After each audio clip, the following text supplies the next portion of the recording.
আপনি যাকে ভালোবাসছেন খেলার জন্য, আমি ঘৃণা করি তাকে আল্লাহর জন্য। আপনি যাকে ভালোবাসছেন তথাকথিত তার নৈপুণ্যের জন্য, আমি তাকে ঘৃণা করি তার সমকামিতাকে সমর্থন করার জন্য। এখানে পার্থক্য হয়ে যায় কোনটা হক আর কোনটা বাতিল, কোনটা সত্য আর কোনটা অসত্য।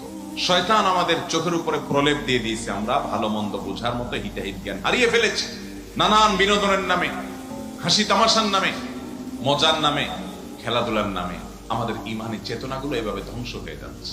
আল্লাহ দ্রোহী, আল্লাহর বিধানের বিরুদ্ধে বিদ্রোহী, অভিশপ্ত কর্মের সমর্থনকারী, কাফের মুশরিক, তারা তাদের নৈপুণ্য করতে পারে তাদের ব্যাপার। এজ এ মুসলিম আমার কাছে সেটা কখনো পছন্দের তালিকা শীর্ষে হবে। তাদের জন্য পাগল পরা হয়ে তাদের নাম লেখা, নাম খচিত জার্সি আমি পরে বেড়াবো। নিজের বাবা, নিজের মা, তাদের মহব্বত জীবনে এতটা দেখায় না যুবকরা। নিজের ভাই বোনের প্রতি এতটা ভালোবাসা দেখাতে পারে না। নিজের শিক্ষকের প্রতি এতটা ভালোবাসা দেখাতে, কোথাকার কোন দেশের খেলোয়াড়, যেই দেশের খেলোয়াড়ের সাথে আমার দেশের, যে দেশের সাথে আমার দেশের কোনো কূটনৈতিক সম্পর্ক নাই, রাজনৈতিক সম্পর্ক নাই, অর্থনৈতিক সম্পর্ক নাই, সে দেশের এম্বাসিও হয়তো আমার দেশে নাই, আমার দেশের এম্বাসিও হয়তো সে দেশে নাই, ধর্মীয় কোনো সম্পর্ক নাই, বরং আরো উল্টাটা আছে। আমি মুসলমান, সে অমুসলমান, আমি তাওহীদে বিশ্বাসী, সে মুশরিক, আমি মুসলমান, সে কাফের, আমি আল্লাহর বিধানে বিশ্বাস করি, সে আল্লাহর বিধানের বিরুদ্ধে যুদ্ধ করে। এরকম মানুষ কোন মুসলমানের সন্তানের কাছে পছন্দনীয় হতে। কিন্তু আজ সেটা খেলার নাম দিয়ে আমাদের কাছে শয়তান গিলাচ্ছে আমাদের, ঠিক না ঠিক? এগুলো ইমানের গুরুত্বপূর্ণ পাঠ ভাইরা আমার।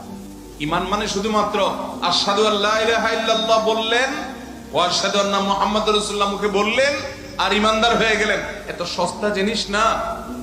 যখনই বলছেন আশহাদু আল্লা ইলাহা ইল্লাল্লাহ, ইবাদতের উপযুক্ত ইলাহ আল্লাহ ছাড়া আর কেউ নাই, আর মুহাম্মদ তিনি আল্লাহর পাঠানো দূত, রাসূল, আল্লাহ তাকে পাঠিয়েছেন, তখন আল্লাহর সকল বিধান, মুহাম্মদ সাল্লাল্লাহু আলাইহি সাল্লামের সকল নির্দেশ নিষেধ, এই সবগুলোকে আপনি মেনে নিয়েছেন, সারেন্ডার করেছেন।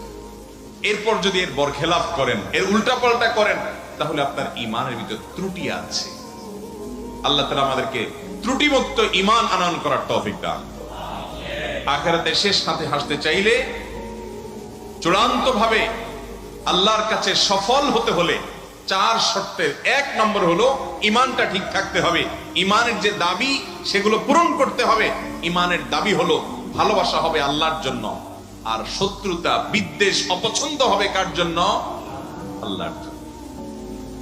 একজন মানুষ অনেক যোগ্য, অনেক ভালো নৈপুণ্য দেখাতে পারে, অনেক কারিশমা তার মধ্যে আছে, অনেক যোগ্যতা তার মধ্যে আছে, কিন্তু যদি সে আমার রবকে রব হিসাবে না মানে, আমার রবের একত্ববাদকে অস্বীকার করে, তো শুধুমাত্র রবের কারণে আমি তাকে অপছন্দ করব।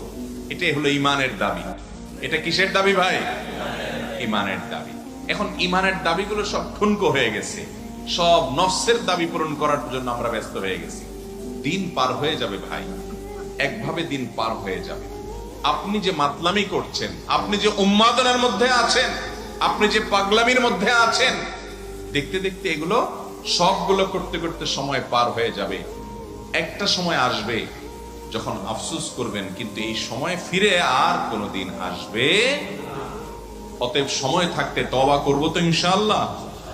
আমাদের আবেগ, আমাদের ভালোবাসা জায়গা মতো ব্যবহার করতে হবে, অজায়গায়